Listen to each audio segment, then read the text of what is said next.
Hello students. तो आज का हमारा टॉपिक है फॉस्फोजेंस। एक मोस्ट इंपॉर्टेंट टॉपिक है, चाहे आप बीएससी थर्ड ईयर में हो या चाहे आप बीएससी फिफ्थ सेमेस्टर में हो। एक मोस्ट इंपॉर्टेंट टॉपिक है, हर साल पेपर में आता है फॉस्फोजेंस। थोड़ा टॉपिक बड़ा होने वाला है, लेकिन आपको घबराना नहीं है टॉपिक को देख के। यार टॉपिक इतना बड़ा क्यों हो रहा है? क्योंकि इसमें यार केमिकल रिएक्शन भी होती हैं, फिजिकल प्रॉपर्टीज़ भी होती हैं, फिर फॉर्मेशन भी आता है, उसके यूज़ भी आते हैं। तो टॉपिक तो अपना भी बड़ा होगा। तो शुरू करते हैं फिर फॉस्फोजेंस, है ना। क्या टॉपिक है हमारा? फॉस्फोजेंस। डाल देता हूँ मैं हेडिंग फॉस्फोजेंस। ठीक है, तो सबसे पहला पॉइंट देखो, फॉस्फोजेंस एक फास्फोरस और नाइट्रोजन एटम, इनके फास्फोरस और नाइट्रोजन से मिलकर बने होते हैं। ध्यान देना, फॉस्फोजेंस फास्फोरस और नाइट्रोजन से मिलकर बने होते हैं।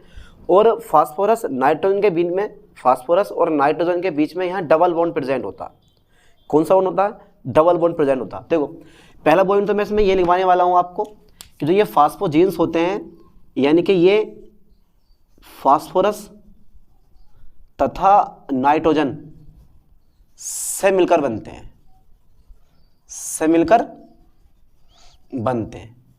ये इसका पहला पॉइंट है। ये फास्फोरस तथा नाइट्रोजन से मिलकर बनते हैं। ठीक है, दूसरा पॉइंट देखो, इनके बीच में बॉन्ड कौन सा होता है?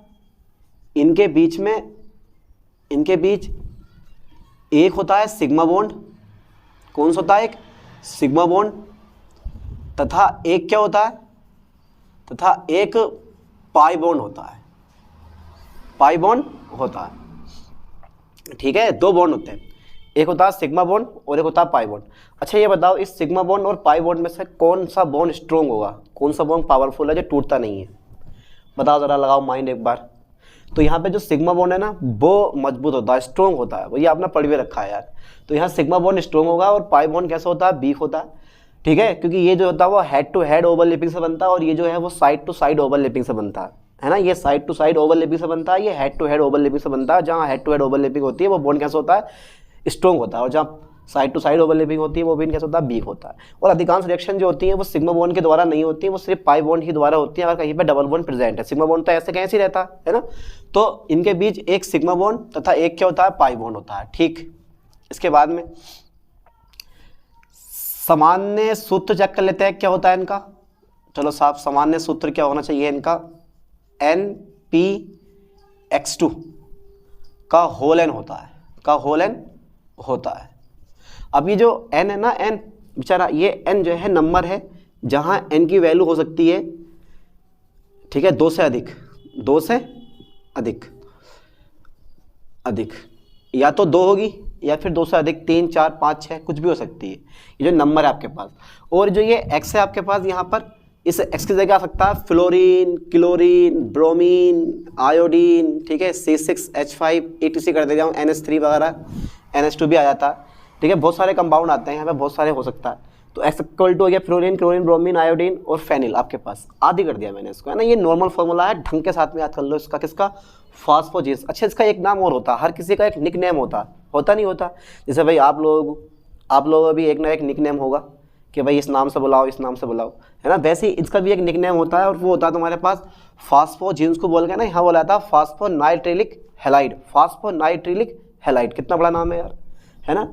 अगर ऐसे नाम रियल लाइफ में होते, जहाँ राकेश है उसकी जगह होता फॉस्फोनाइट्रिलिक, जहाँ सुरेश है उसकी जगह होता फॉस्फोजेंस, तो ये नाम बड़ी आसानी से याद होते, है ना। लेकिन ये नाम सिर्फ किताबी भाषा वाले हैं, और इसलिए किताबी भाषा में इनको रट्टा मान लो, याद कर लो। क्या नाम है इसका? फॉस्फोनाइट्रिलिक हैलाइड भी कहते हैं। ध्यान देना, फॉस्फोनाइट्रिलिक हैलाइड भी कहते हैं। किसको? इन्हें, फॉस्फोजेंस को। ठीक है, इन्हें फॉस्फोनाइट्रिलिक हैलाइड भी कहते हैं। ध्यान देना, इन्हें फॉस्फोनाइट्रिलिक हैलाइड भी कहते हैं। नेक्स्ट पॉइंट, ये बहुलक होते हैं। ये क्या होते हैं बेटे? बहुलक होते हैं। ठीक है, ये कैसे होते हैं? बहुलक यानी कि पॉलीमर होते हैं। इनको हम क्या बोलते हैं? फास्फोनाइट्रिक हैलाइड भी कहते हैं, इनको हम बहुलक भी कहते हैं। और दो मुख्य फास्फोनाइट्रिक हैलाइड जो होते हैं, ठीक है, वो दो होते हैं जिनके बारे में हम आगे भी डिस्कस करेंगे। एक होता है NPCl2 का होल एन और एक होता है NPCl2 का होल थ्राइस होता है एक, और एक होता है NPCl2 का होल 4। ये दो ऐसे कंपाउंड है जिनके बारे में हम आगे डिस्कस करेंगे, यही बनाएंगे, इन्हीं के बारे में पढ़ेंगे, फिजिकल प्रॉपर्टीज भी और केमिकल प्रॉपर्टीज भी, है ना। तो मैं लिख रहा हूँ, देखो दो मुख्य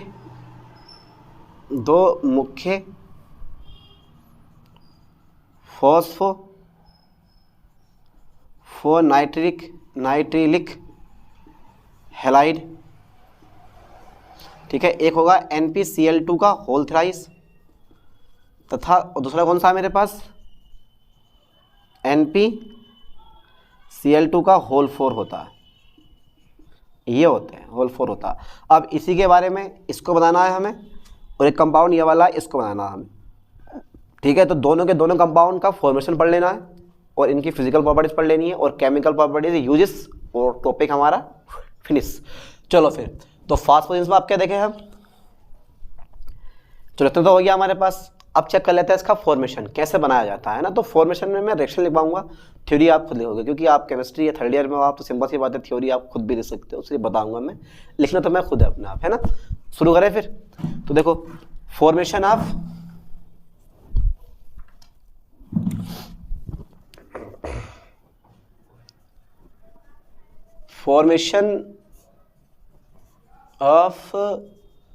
ठीक है फॉस्फोजिन्स,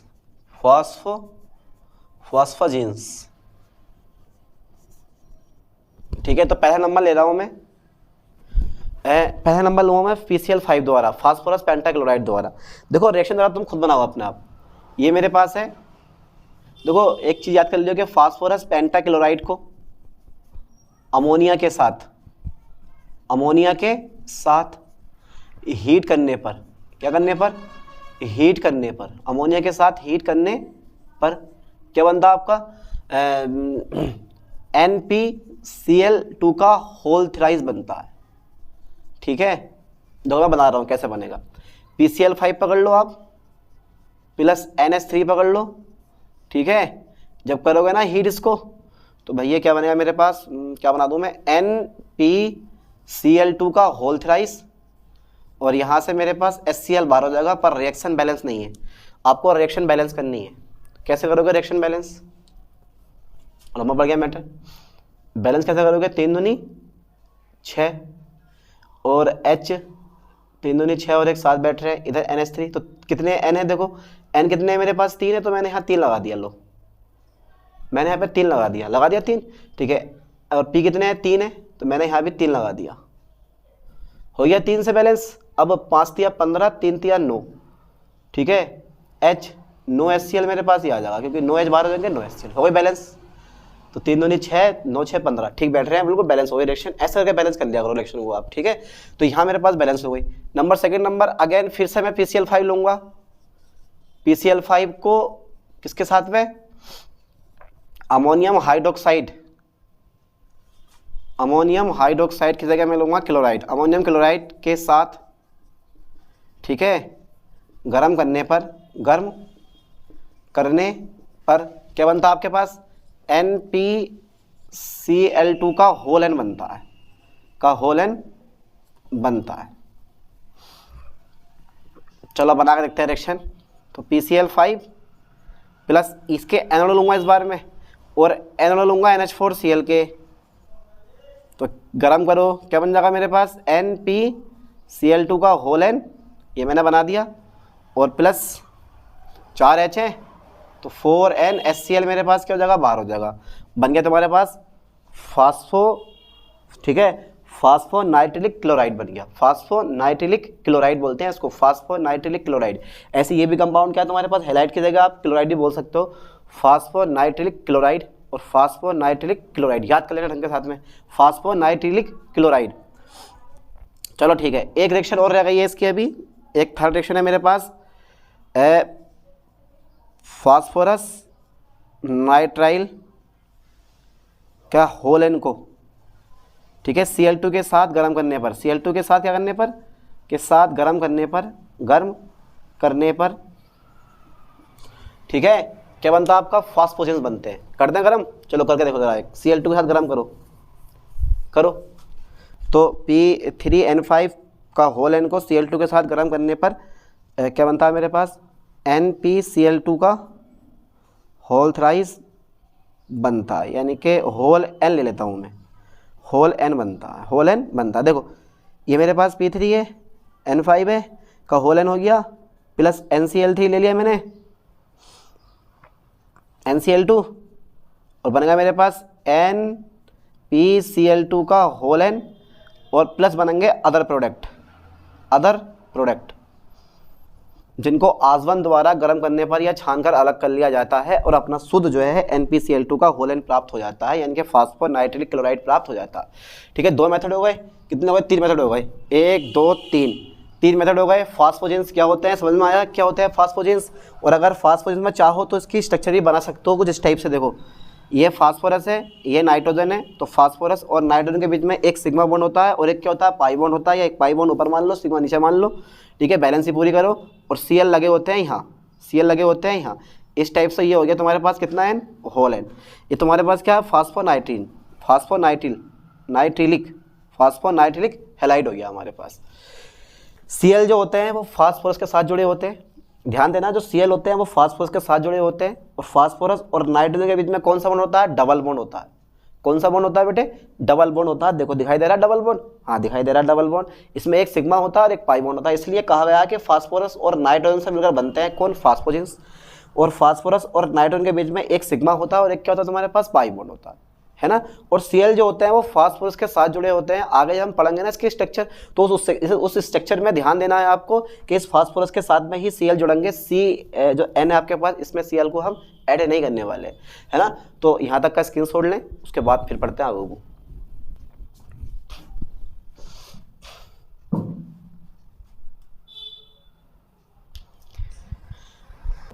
तीन मेथड हो गए, काफ़ी हो गई, अगर और बनवा दूँ, चलो एक कंपाउंड और बनवा दे रहे हैं क्लोरीन को छोड़ के, उसका नाम है फास्फोनाइट्रिलिक फ्लोराइड, बनवा दें।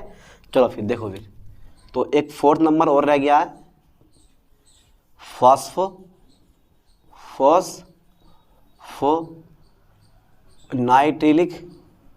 नाइट्रिलिक फ्लोराइड, ठीक है। बनाने के लिए फ्लोराइड बनाने के लिए,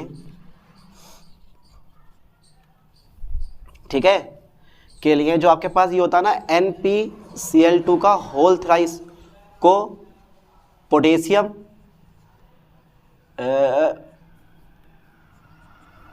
फ्लोरोसल्फिनेट, इसका नाम है पोटेशियम फ्लोरोसल्फिनेट, के साथ गर्म किया जाता है, गर्म किया जाता है, बन जाएगा आराम से। कौन बन जाएगा, फास्फोनाइट्रिलिक फ्लोराइड बन जाएगा। चलो बना के देखते हैं। तो NPCl2 का होल थ्राइस प्लस पकड़ो फास्फो, पकड़ लिया। चलो बना के देखो यार, बना कैसे बनेगा आप। अरे यार ये तो बड़ी रिएक्शन पड़ गई, 3 दूनी 6 है तो 6 लगा दिया। KCl तो ये पक्का बाहर होने वाला है, तेरा मेरा 7 पाना KCl हमारा ये बिल्कुल कंप्लीट है। चाहे सोडियम दिखाई दे आपको, Cl दिखाई दे, तो इनको तो आपको रिएक्शन में बाहर कर ही देना है, रोकना नहीं है इनको बिल्कुल भी। रिएक्शन में 100% बाहर होंगे ये 6 KCl, ठीक है, प्लस 6 SO2 हो गया, 6 SO2 बाहर हो गया। अब क्या बचा मेरे पास, घंटा NP, मेरे पास बचा खाली F, तो बचा मेरे पास कितना 6F रह गया, यानी कि NPF2 का होल थ्राइस बच गया मेरे पास। रिएक्शन बिल्कुल बैलेंस हो गई, है ना। तो इस तरह से ये रिएक्शन आप कर सकते हो, इजी है। तो फास्फोनाइट्रिलिक फ्लोराइड बनाने के लिए NPCl2 के होल थ्राइस को, इसका नाम क्या है, इसका नाम चाह रहा हो तो नाम दे दो यार, लिख लियो अपने आप, जो मैं बोल रहा हूँ लिख लेना नीचे। तो इसका नाम है तुम्हारे पास फास्फोरस फ्लोरोसल्फिनेट, इसका नाम लिख लेना आप, है ना। तो इस तरह से 4 रिएक्शन हो गए बनाने की विधियाँ। अब इसके ना 4 मेथड बहुत होगा यार, और भी बदले मेथड है, ठीक है, कहाँ तक इतने मेथड रट्टा मारोगे, 4 मेथड बहुत है बनाना पेपर में। इसके बाद एक रिएक्शन, उसके बाद आती है तुम्हारे पास फिजिकल प्रॉपर्टीज। फिजिकल प्रॉपर्टीज से 2 जगह पढ़ेंगे हम, एक NPCl2 का होल थ्राइस और एक NPCl4 का होल 4। इन दोनों की हम पढ़ेंगे फिजिकल प्रॉपर्टीज और केमिकल प्रॉपर्टीज, बाकी हम छोड़ देंगे जितने भी हमारे पास फॉस्फोजेंस हम सबको छोड़ने के बाद इन दोनों की हम फिजिकल प्रॉपर्टीज पढ़ेंगे। तो मेरे पास पहला नंबर क्या था, देखो डाल देता हूँ मैं heading, physical properties. New topic है, बिल्कुल न्यू टॉपिक, एकदम बिल्कुल नया फ्रेश टॉपिक, फिजिकल प्रॉपर्टीज, ठीक है। Physical properties. चलो साहब, फिजिकल प्रॉपर्टीज के बारे में पढ़ लेते हैं। पहला नंबर देखो, सबसे पहले यार ध्यान देना जरा तुम, NpCl3 NpCl2 का होल थ्राइस, ठीक है। तो NpCl2 का होल थ्राइस को मैंने लिया, और ये जो होता है इसका जो मेल्टिंग पॉइंट होता है बेटे, मेल्टिंग पॉइंट वो होता है, इसका मेल्टिंग पॉइंट जो होता है वो होता है एक 114 होता है यार, 114 डिग्री सेल्सियस। तथा जो बॉइलिंग पॉइंट होता है BP, बॉइलिंग पॉइंट वो होता है 256 डिग्री सेल्सियस होता है ना, ठीक है। और जो ये होता है ना, ये यानी कि यह है जो आपके पास बेंजीन आता है, ठीक है, इथर आ गया मेरे पास, ठीक है, तथा कार्बन टेट्राक्लोराइड में क्या होता है, सोल्यूबल होता है, हाईली सोल्यूबल होता है, हाईली सोल्यूबल होता है, बिले होता है, हाईली बिले होता है, यानी कि सोल्यूबल होता है। अगर मैं इसके बाद सेकंड नंबर की बात करूं तो मेरे पास आता है NpCl2 का होल 4 का जो मेल्टिंग पॉइंट होता है बेटे वो होता है आपके पास 123.5 डिग्री सेल्सियस। तथा जो बॉइलिंग पॉइंट होता है वो होता है आपका, जो मेल्टिंग पॉइंट होता है वो होता है, जो उसका मेल्टिंग पॉइंट आता है, जो उसका मेल्टिंग पॉइंट होता है वो होता है 328.5 डिग्री सेल्सियस होता है। हाँ, एक खास बात इसमें यह है कि ये भी सोल्यूबल होता है, ये भी सोल्यूबल होता है, लेकिन NpCl2 के होल थ्राइस के अकॉर्डिंग कम सोल्यूबल होता है ना। ये भी क्या होता है, यानी कि यह है काय में, यह है बेंजीन हो गया आपका, इथर हो गया आपका,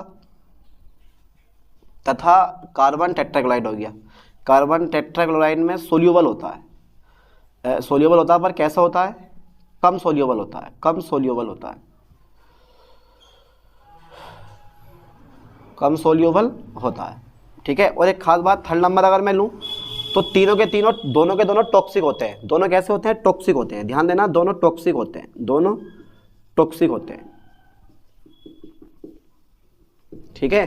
टॉक्सिक मतलब जहरीले होते हैं, विषैले होते हैं, सूंघने पर या फिर इनका टेस्ट लेने पर हो सकता है कि व्यक्ति ख़त्म हो जाए या यानी कि मर जाए, ये भी हो सकता है। तो दोनों के दोनों कैसे हैं, टॉक्सिक होते हैं। इसके बाद देखो मेरे पास आती है केमिकल प्रॉपर्टीज़, बोर पढ़ लेते हैं। तो डाल देता हूँ मैं हेडिंग केमिकल प्रॉपर्टीज़, ठीक है, केमिकल प्रॉपर्टीज़। चलो साहब, केमिकल प्रॉपर्टीज़ देख लेते हैं एक बार। तो केमिकल प्रॉपर्टीज़ में पहला नंबर मेरे पास आता है reaction with water, reaction with water, ठीक है। रिएक्शन काफ़ी बड़े होने वाली है, इसलिए बेटर यही है कि आप इसका स्क्रीनशॉट लें, उसके बाद देखते हैं। लो स्क्रीनशॉट, ठीक है। तो देखो फिर,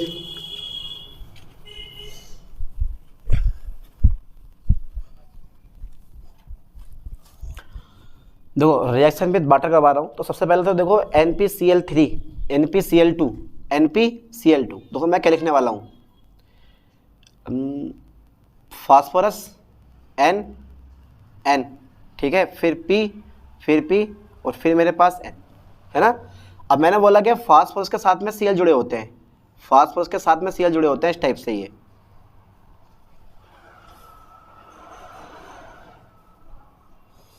ये और मैंने यही बोला है तुम्हें, फास्फोरस और नाइट्रोजन के बीच में कौन सा बॉन्ड होता है बेटे, डबल बॉन्ड होता है ना। फास्फोरस और नाइट्रोजन के बीच में कौन सा बॉन्ड होता है, डबल बॉन्ड होता है, ये हो गया। फास्फोरस और नाइट्रोजन के बीच में कौन सा बॉन्ड होता है, डबल बॉन्ड होता है, जो कि मैंने दिया है यहाँ। ये क्या बना दिया मैंने, NpCl2 का होल थ्राइस की संरचना मैंने बना दी है। क्रिया करनी है मुझे वाटर के साथ, HOH के साथ क्रिया करनी है मुझे, है ना। ये मेरे पास वाटर आ गया, तो क्या होगा कि कितने Cl हैं, 1 2 3 4 5 6 Cl है मेरे पास, है ना। तो 6 के 6 Cl जो होते हैं वो इस 6 OH समूह द्वारा प्रतिस्थापित हो जाते हैं, यानी कि 6 Cl जो होते हैं वो 6 OH समूह द्वारा प्रतिस्थापित हो जाते हैं, प्रतिस्थापित हो जाते हैं, ठीक है बेटे। यानी कि 6Cl जो समूह होते हैं आपके पास वो 6OH समूह द्वारा क्या हो जाते हैं, प्रतिस्थापित हो जाते हैं। और मैं भी यहाँ यही करने वाला हूँ। देखो 6 ये वाले हैं, 6Cl हमारे पास ये वाले हैं, तो 6HCl मैंने क्या कर दिया, यहाँ से बाहर कर दिया और सबको जोड़ देता हूँ मैं POH OH, ठीक है, फिर N, फिर N, फिर P, फिर P, फिर N आपके पास आ जाएगा, है ना। बॉन्डिंग कर दो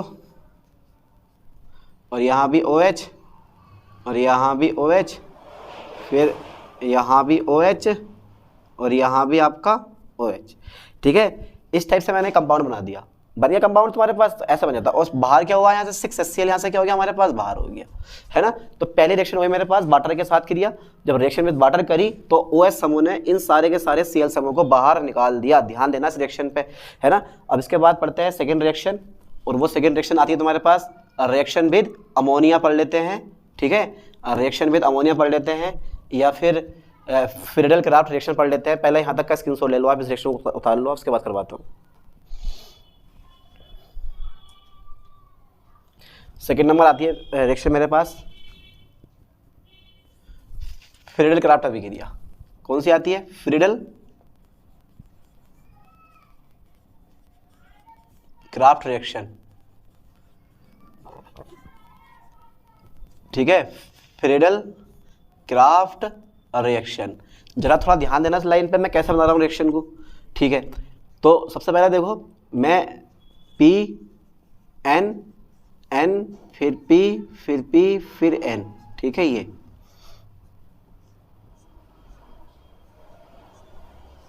ठीक है, ये मेरे पास Cl आ जाएगा, ये मेरे पास Cl आ जाएगा, ये भी Cl, ये भी Cl, ये भी Cl और फिर ये भी Cl, प्लस रिंग के साथ क्रिया करवाओ, बेंजीन के साथ में से क्रिया करवाओ, ठीक है। तो जितने भी तुम्हारे पास ये Cl होंगे ना, वो सब के सब इस 6C6H5 द्वारा, पहले सबसे पहले पकड़ो, देखो 6C6H5 है तो 6HCl बाहर कर दो यहाँ से, 6HCl यहाँ से क्या होगा हमारे पास, बाहर हो जाएगा, ये इस टाइप से हो गया 6HCl बाहर। अब मेरे पास क्या बचा, यहाँ बचा मेरे पास C6H5, जहाँ जहाँ से आपने बाहर करे हैं वहाँ मैं जोड़ दूंगा मैं C6H5 और C6H5, फिर अगेन देखो N N P P और फिर मेरे पास क्या होगा, N होगा।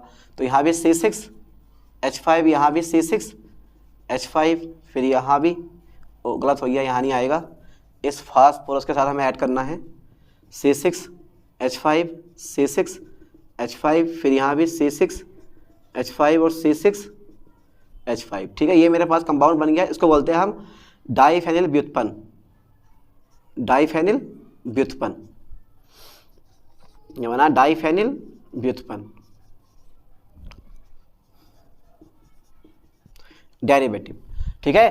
तो जब भी तुम्हारे पास क्या होता है कि जब तुम्हारे पास ये NPCl2 का होल थ्राइस, ठीक है, NPCl2 का होल थ्राइस किससे क्रिया करता है, C6H6 के साथ अभिक्रिया करता है, के साथ अभिक्रिया करता है, अभिक्रिया करता है, तो डाइफेनिल व्युत्पन्न बनता है, व्युत्पन्न बनता है, ठीक है। ये रिएक्शन मेरे पास बन गई। अब एक थर्ड रिएक्शन और करवा दे रहा हूं मैं आपको, और थर्ड रिएक्शन है हमारे पास reaction with ammonia, reaction with ammonia. चलो साहब बनाओ जरा, अमोनिया के साथ रिएक्शन करवाते हैं इसकी, फिर देखते हैं फिर क्या बनता है। देखो सबसे पहले ये बना लो, फास्फोरस Cl, पहला संरचना बनाओ इसकी N P P और फिर मेरे पास आ जाएगा ये N, ठीक है। इसके बाद में बॉन्डिंग Cl Cl Cl और फिर मेरे पास Cl बना दिया, प्लस अमोनिया के साथ करवाओ रिएक्शन इसकी, ठीक है। 6 अमोनिया लूंगा मैं यहाँ पे, तो क्या होगा कि भाई देखो यहाँ से 6HCl बाहर कर दो, मैंने 6HCl यहाँ से बाहर कर दिए, तो मेरे पास रह गया NH2, 6 NH2 रह गए, तो जहाँ जहाँ से मैंने करे हैं बाहर वहाँ जोड़ दूंगा मैं ऐसा करके, ये NH2 NH2 N N P P N NH2 NH2 NH2 और फिर NH2 जोड़ दिया मैंने, बॉन्डिंग कर दो। अब अगेन फिर गर्म करो, अगेन एक बार इसको गर्म करता तो बनता फॉस्फम, क्या बनता फॉस्फम बनता। तो फॉस्फम कैसे बनेगा वो देख लो। देखो कुछ नहीं करना आपको, यहाँ से NH3 ठीक है, और यहाँ मेरे पास NH2 है, यहाँ से NH3 यहाँ से H, यहाँ NH3 और यहाँ से H कर देना बाहर, यानी कि 6 NH3 बाहर कर देने हैं आपको। जब मैंने एक H यहाँ से एक NH2 यहाँ से NH3 बाहर कर दिया तो मेरे पास रह गया NH। अच्छा मतलब ये है मेरे पास P डबल बॉन्ड, ये रह गया मेरे पास NH, है ना, ऐसा बचा मेरे पास। ये आ जाएगा N N P P और ये आ जाएगा मेरे पास N, तो फिर डबल बॉन्ड NH ऐसे यहाँ भी रह जाएगा ये, और डबल बॉन्ड NH यहाँ भी रह जाएगा ये।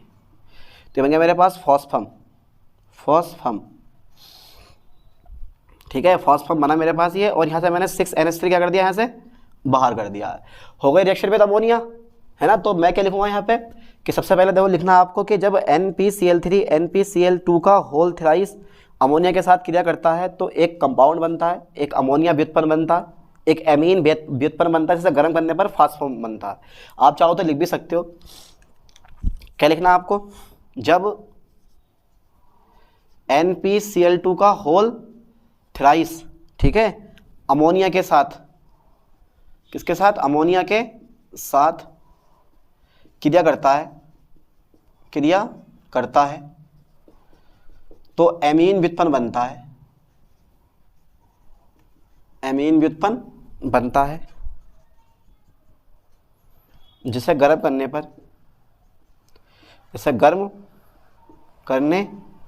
पर फॉस्फोम बनता है, फॉस्फोम बनता। ठीक है, तो यहाँ तक का स्क्रीनशॉट लो। इसके बाद पढ़ते हैं रिएक्शन विद अल्कोहल, किस तरह से फॉस्फोजेंस अल्कोहल के साथ अभिक्रिया करता है, वो भी एक बार चेक कर लेते हैं।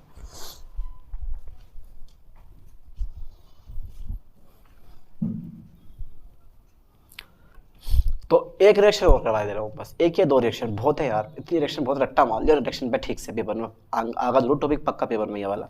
तो मेरे पास एक नेक्स्ट रिएक्शन कौन सी है, वो रिएक्शन है रिएक्शन विद अल्कोहल, है ना, reaction with alcohol. 4th number है मेरे पास, 4th नंबर है रिएक्शन विद अल्कोहल। चलो साहब देखो मैं कैसे करवाता हूँ, है ना, अल्कोहल के साथ अभी करवाते हैं। तो सबसे पहले पकड़ो फास्फोरस Cl ठीक है, N इसके बाद में बेटे N फिर N और फिर मेरे पास आ जाएगा P और ये आ गया मेरे पास कितना, N आ गया। ठीक है, अब सही है। अब यहाँ भी Cl होता है हमारे पास और यहाँ भी Cl होता है, फिर यहाँ भी Cl, यहाँ भी Cl प्लस। अच्छा रिएक्शन हार्ड तो नहीं लग रही है ना आपको, रिएक्शन इजी है ना, बस इस रिएक्शन को ध्यान से अपने नोटबुक में ना नोट करते रहना। रिएक्शन बिल्कुल इजी है यार, इसमें कुछ भी नहीं है, बस खाली देखने में ऐसा लग रहा है जैसा पहाड़। ठीक है, देखने में लगेगा तुम्हें पहाड़, लेकिन रिएक्शन है बड़ी इजी, और जो चीज़ तुम्हें हार्ड लगती है ना असल में वो चीज़ इजी होती है। जैसे कि ये रिएक्शन देख रहे हो आप, तो मैं यहाँ पे करवा रहा हूँ, देखो C2H5 के साथ क्रिया इसकी, C2H5OH के साथ करवा रहा हूँ रिएक्शन। ठीक है, देखते हैं फिर क्या होने वाला है इसमें। देखो सबसे पहले यहाँ मैं 6 अणु लूँगा और 6H और 6Cl बाहर कर दो, ये कर दिया मैंने 6 HCl बाहर। ठीक है, अब जहाँ जहाँ से मैंने HCl बाहर करा बेटे, वहाँ पे पहले तो अपनी संरचना बनाओ, स्ट्रक्चर बनाओ। फास्फोरस N P फिर आपके पास N आ जाएगा आपके पास यहाँ पे, फिर यहाँ आ जाएगा मेरे पास OC2H5, यहाँ कुछ नहीं आने वाला अभी, यहाँ बॉन्ड आएगा बस आपका। ठीक है, अब देखो जरा, जहाँ जहाँ से मैंने Cl करा ना, जहाँ जहाँ Cl बाहर करा, वहाँ मैं C2H5O यानी कि OC2H5 जोड़ दूंगा। यहाँ भी जोड़ दिया मैंने, फिर यहाँ भी मैं जोड़ दूंगा, देखो OC2H5, फिर यहाँ भी मैं जोड़ दूंगा, देखो OC2H5, फिर यहाँ भी OC2H5, ऐसे यहाँ पे OC2H5 जोड़ दिया मैंने, फिर यहाँ भी देखो O और C2H5 मैंने यहाँ ऐड कर दिया ऐड। ठीक है, अब नेक्स्ट रिएक्शन और है, अगर मैं इसको 200 डिग्री सेल्सियस टेम्परेचर पे गर्म करूँ, हीट करूँ, तो क्या होता है कि ये तो ऐसे रहेगा। देखो ये जो C2H5 है ना, वो कूद काट के इन N के साथ में जुड़ जाएगा, ये C2H5 यहाँ जुड़ जाएगा, ये C2H5 यहाँ जुड़ जाएगा, ऐसे इसमें से C2H5 एक यहाँ जुड़ जाएगा। ठीक है, जुड़ के देखें एक बार। चलो साहब देखो फिर, ये मेरे पास फास्फोरस आ गया O, C2H5 और यहाँ आ जाएगा आपके पास डबल बॉन्ड O, ऐसे N के साथ में C2H5 लगा दिया मैंने।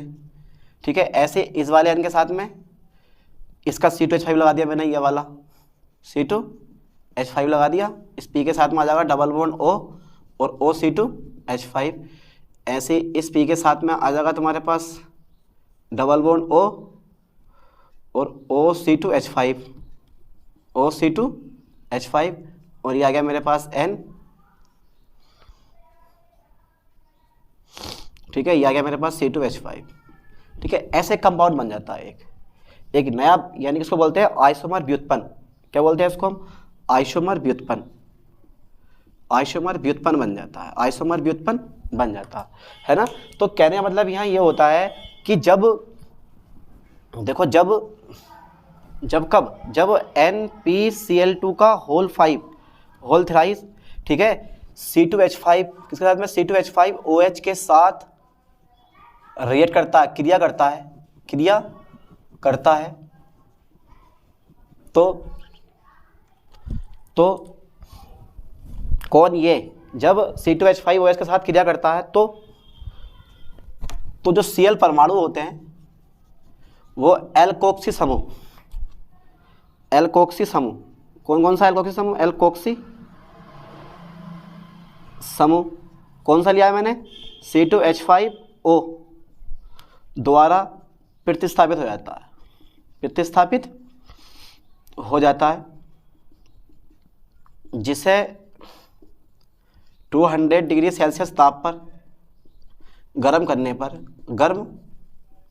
क्या बनता है बेटे? गर्म करने पर आइसोमर व्युत्पन्न बनता है, आइसोमर व्युत्पन्न बनता है। ठीक है, आइसोमर व्युत्पन्न बनता है। बन गया, पूरी की पूरी रिएक्शन कंप्लीट हो गई। बस एक रिएक्शन और रह गई है छोटी सी, 4 हो गई। 5वीं रिएक्शन देख लो। 5वीं रिएक्शन है रिएक्शन विद पोटेशियम थायोसाइनेट। देखो कैसे करेगा रिएक्शन। तो ये तो नॉर्मल रिएक्शन है, NPCl2 का whole thrice plus potassium thiocyanate के साथ रिएक्शन करवाऊंगा। तो 6 अणु ले गए, 6KCl यहाँ से बाहर कर दो, 6KCl यहाँ से बाहर कर दो। 13 मेरा 7 पुराना वाला हिसाब है बिल्कुल, तो 6KCl बाहर हो गया यहाँ से। बचा क्या मेरे पास? बचता है बेटे मेरे पास अब क्या बचा मेरे पास? चलो ठीक है, NP रह गया मेरे पास, NP, और 6 रह गया मेरे पास CNS का होल ट्वाइस ले लो और पूरे का कर लो होल थ्राइस। ठीक है, ये मेरे पास कंपाउंड बन गया है ना। तो हम लिख देंगे यहाँ पे कि NPCl3, NPCl2 का होल थ्राइस KCN के साथ निम्न प्रकार अभिक्रिया करता है, निम्न प्रकार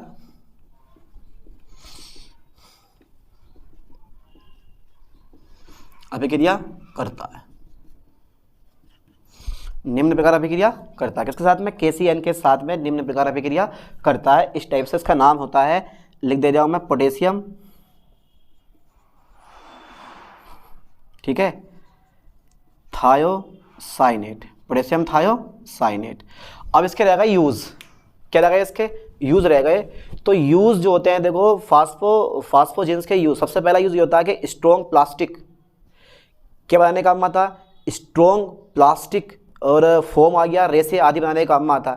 दूसरा पॉइंट ये आता है वाटर प्रूफ और फायर प्रूफ प्लास्टिक बनाने का काम में आता है। और थर्ड पॉइंट ये आता है तन्ने प्लास्टिक बनाने का काम में आता है। कई जगह इसका यूज होता है, तो मैं लिख दे रहा हूँ यहाँ पे इसका यूज।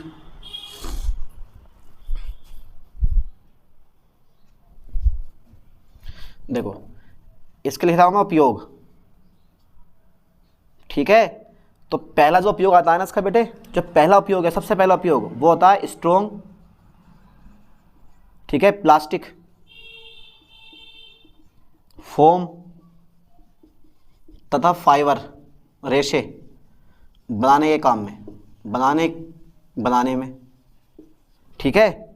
इसका जो सेकंड नंबर आता है मेरे पास, स्ट्रॉन्ग प्लास्टिक, फोम तथा फाइबर बनाने में, सेकंड नंबर आता है वाटर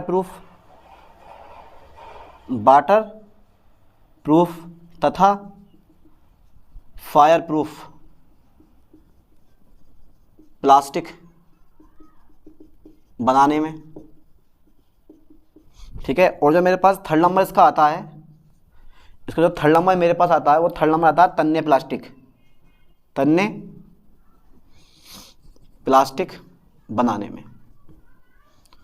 3 यूज हो गए। तो इस टॉपिक में हमने क्या पढ़ा, इस टॉपिक में पढ़ा हमने, देखो स्ट्रॉन्ग प्लास्टिक ध्यान देना फोम तथा फाइबर बनाने का काम में आता है, और वाटर प्रूफ और फायर प्रूफ प्लास्टिक बनाने का काम में आता है, और थर्ड नंबर तन्य प्लास्टिक बनाने का काम में आता है। तो यहाँ पूरा कंप्लीट ये टॉपिक हो जाता है। क्या टॉपिक था, फास्फोजेंस, फास्फोजेंस के बेसिक कंसेप्ट, फास्फोजेंस होता क्या है, और सेकंड नंबर मेरे पास होता है इसका इसकी फॉर्मेशन आ गई, फिर केमिकल फिजिकल प्रॉपर्टीज, फिर केमिकल प्रॉपर्टीज, एंड लास्ट में आ गए हमारे पास यूज। तो ये पूरा टॉपिक यहाँ कंप्लीट हो जाता है। ऐसे ही नई टॉपिक के साथ मिलते हैं नई वीडियो में। थैंक्स।